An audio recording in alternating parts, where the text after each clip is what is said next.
Welcome back, ID60. My computer is fully charged and I'm ready to go. Okay, so now we just have two sections left. This one's relatively short. So we're going to be talking about styling tables and photography. So we've sort of covered everything in terms of design, and now we are on to the end, right? Which is photography. So styling tables is really a lot like shelves, so that's why our lecture isn't that long. So what I'm going to do is basically compare and contrast the different categories as far as residential, staging, and short term. And we'll look at maybe different strategies you use to stage tables differently.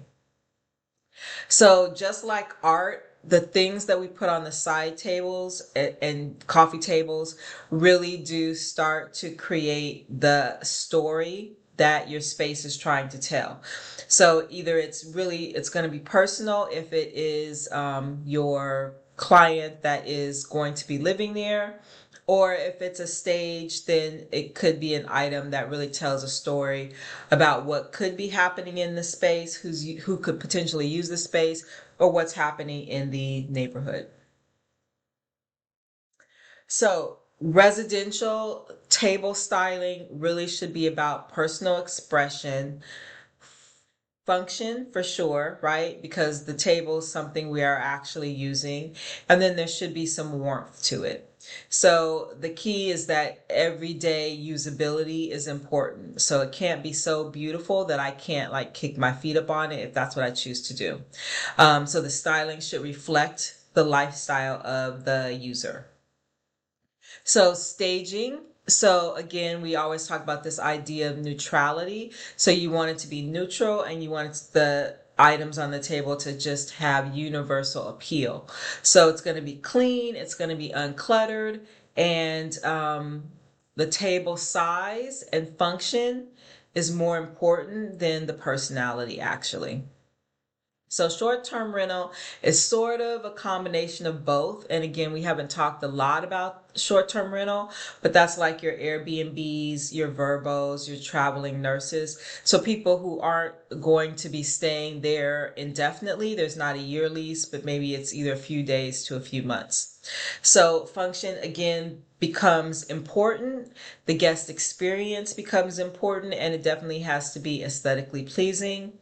So you may be selecting books that are based on interests you think your guests may have, and that could also be based on the area. So if it's a ski town, you may have books about skiing or camping or whatever the activities of the area are. But you definitely want to also make sure that the table is functional, that the size is correct, and that it is again aesthetically pleasing. So coffee tables, and again, these are just sort of ideas and suggestions. By no means is this static, what you have to do. This is sort of, again, the heart and soul of the house. So it really depends on one, you as the designer, and also who is going to be staying in the house and who's going to be using the tables. So, but these are general rules. So for residential, a stack of books is always nice. And again, it should have something to do with either the owner's interests or what's happening in the area. A tray with candles or decorative object is always nice. And I actually liked this image because it has the Rubik's Cube, which definitely kind of tells me something about the person that lives here, right? So there are games that are on the table, which may not be great for a stage situation, but it definitely, like for the photograph, it looks definitely like there's a family that's living here or younger people that are living here that are playing these games. And then staging for sale. So decorative trays are always great because they sort of contain all of the things that you're putting on the table into a tight space. So within the tray, you may have a book, a vase, a plant. Little small shiny objects are always great as well. For short-term rental, again, books that are about the area. So again, if it's like a camping a cabin. Maybe there's stuff about camping or outdoor cooking, some sort of travel guide about the area. And then actually for a short-term rental, a warm welcome note is always really nice to have out. But also remember it needs to function. So both in the residential and the short-term rental, coasters, a nice set of coasters is always nice. So dining tables for residential. So a lot of times these are seasonal. So you may have a table runner, which is the long cloth that goes across. You may have a nice floral. Again, if it's seasonal, it may be a Christmas decor, Easter decor. Candle holders are always nice. But again, there's no like one thing that it has to be. In a staging setting, you don't want to do a place setting at all. You maybe just want one nice centerpiece that could most likely be a floral. And for short term rental, it's always nice when you have something that your guests can actually use. So, a small bowl of fruit, lemons and oranges, apples are usually pretty generic, and maybe a bottle of wine or a nice bottle of bubbly water, and maybe 2 to 4 place settings, depending on how large the space is. So then we also have side tables. So side tables definitely are meant to function right. They tend to either be next to the arm of a sofa or a chair. It's where your remote sits. It's where you charge your phone. So you definitely need lighting. So lamps are always important at our side tables for residential to make it more personable. Family photos are always nice, and coasters again nice, and a small catch-all or a trinket bowl is nice, so that if you have stuff like keys, remote, they can all go in that bowl as opposed to like just scattered all over the place. So for staging, again, you're just keeping a nice neutral type of lamp. It's staying super clean. You may have 1 or 2 small accessories. For short-term rental, what's really nice, and I must admit I looked a while for a really nice end table that has a charging port in it, so you can just plug your phone into the table. I didn't find a lot, but if they do have lamps, so if you have a lamp on your end table and it has something to charge your phone, it's really nice. It's a nice thought to have for your guests so that they aren't having to, find their brick and plug it in and do the whole thing. So if you can find end tables that actually have the power in them, that is great. But other than that, sort of the same small decor catch-all bowls are nice in short-term rental as well. I just realized I have a typo. Should be short-term rental, but I'm not doing it over. So pretend like that has an R in it. Okay, so nightstands, residential nightstands.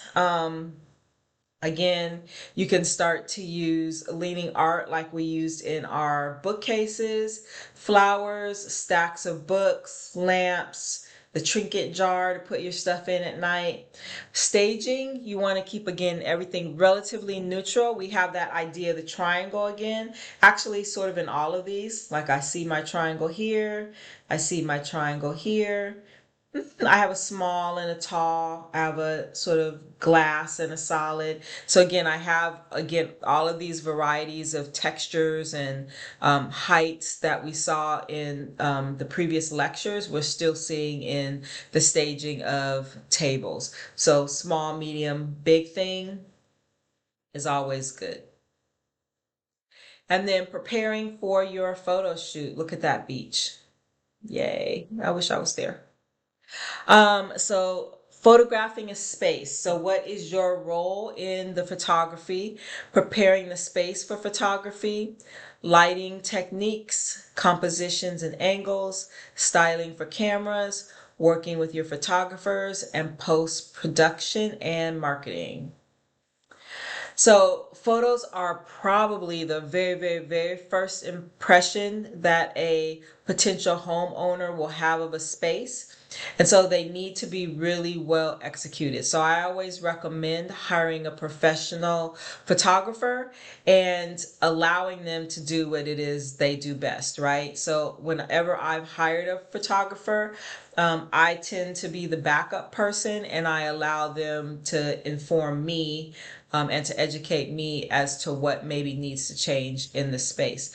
So if you're going to hire a photographer, my advice would be to allow them to do what you hired them to do. But one thing that I do before photographers get there is I make sure that all the lights are on, all the windows are open, right? And so the space looks bright, the space looks airy. So that's one of the ways that you can start to prepare, is paying attention to the lighting and making sure that everything is really well lit. So again, this is the first time home or potential homeowners will see your property is online through photography. So you are really trying to put your best foot forward. So you're using the photography as marketing. So not only for your client who is posting the staged images on websites for clients to look at for sale, but you're also using it for your portfolio, right? So when it's time for you to get another client, you have this wealth of images that you can show potential clients so that they can see what a great job you're doing. So photos also start to evoke emotions in potential homeowners, or yeah, potential homeowners. And so you're staging sort of what could be happening in this space. Like you're saying, oh, look, you could be having lunch here with your loved one today, right? And so that one chair is pulled out, so it's very welcoming. It's like, okay, come sit down. And you do want to make sure, and what I also do is I kind of go through on my own, maybe the day before the photography is happening, and I'll take my own pictures just to kind of see what I like, see what's happening, sort of as a precursor. So there may be things that I adjust just looking at my own photographs, but you do for sure want to have your spaces professionally photographed, again, so you have them for your portfolio. You do, especially if you're doing a staged home that is occupied. You want to make sure that you're going through and you are decluttering. So you're really taking a lot of the stuff off the shelves, and in particular, all of the personal things.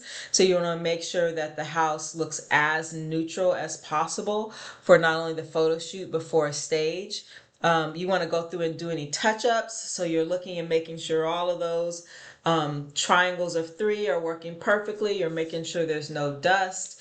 You're smoothing out bedspreads if there's something that needs to be ironed or steamed. You're doing all of those things prior to the photographer getting there. You're hiding any cords, so you're tucking cords. Sometimes you have to tape cords to make sure that there are cords that are not falling. You're getting rid of any clutter. You're making it look as clean as possible. And again, if it's the space is filled too much, it makes the home look smaller. So you're leaving again that blank space so that you're framing the special pieces that are there. You want to make sure that the same style is throughout all the rooms, that it's pretty consistent. So you don't want one room that looks like it's in the mountains and another room that looks like it's in the beach. You want them all to sort of be consistent and have the same vibe. And then you're going to walk through, check every detail, mirror reflections, dust the light bulbs for sure. That actually helps brighten a space, and make sure all the light fixtures again are turned on. So natural light is always the best light to photograph in. So again, you're going to open up all the windows, but if you need supplemental light, you can bring in artificial light, but also you're turning on all the lights. The golden hour for photography is the first hours after sunrise and the last hour before sunset. And that's because the sun is not as harsh. It's a lot more diffused. So it's a really nice quality light. It's less harsh than midday light. So if you have the opportunity to photograph during those times of day, that is perfect. If not, and you need to diffuse the light, you can always have some sort of sheer that will have the light that's coming in less harsh. Again, storytelling is really important. And so for your photo shoots, some of the accessories that you include may be items that are perishable, that are not going to stay, that they're only for the photo shoot. So again, in this case, I have some fresh vegetables that are in this bowl and some fresh fruit.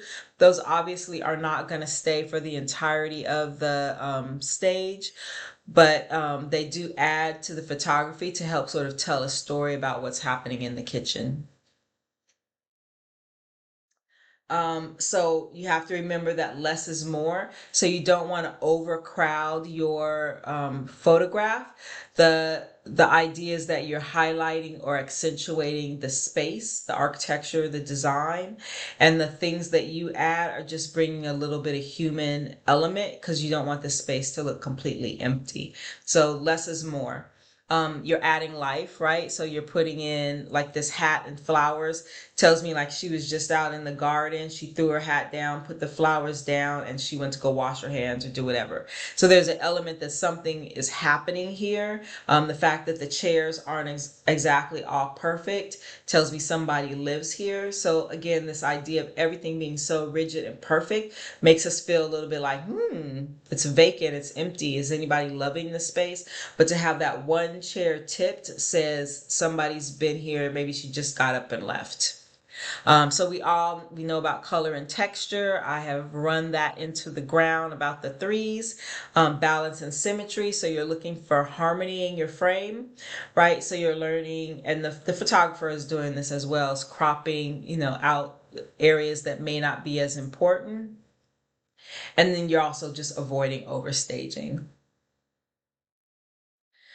So pre-shoot collaboration. So probably the day of the shoot, your photographer is going to come. You're going to walk through. You're going to let him or her know all the really important areas that are priorities to shoot. There may be some rooms that are less important, so you want to spend less time there. But you'll walk through the house and decide what those areas are. So you will also make small tweaks, right, as the photographer goes through. And again, your photographer may say, hey, this vase is not working here. Can we take it down? And I always sort of lean towards what the photographer is telling me, just because he or she is the one behind the camera and they know it's best. I've hired them to do that job, so I'm going to let them be the boss.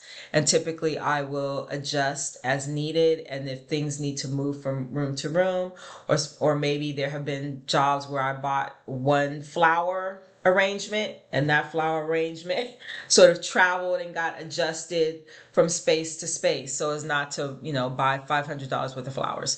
So things like that, working with your photographer is very important, and you should let him know that those are things that you want to do up front, to make sure that you guys are compatible and that you can work in similar ways. So before and after shoot, so you want to make sure that before you do anything, and I always forget this because I'm so ready to get started working, that you go through and you take photos of everything so that you have the before of what the space looked like before, and then what it looked like after you were done with it, because again, that's great for your portfolio. And that is it for this lecture. So I will see you in the assignment and then off to lecture number 10. Have fun, everybody.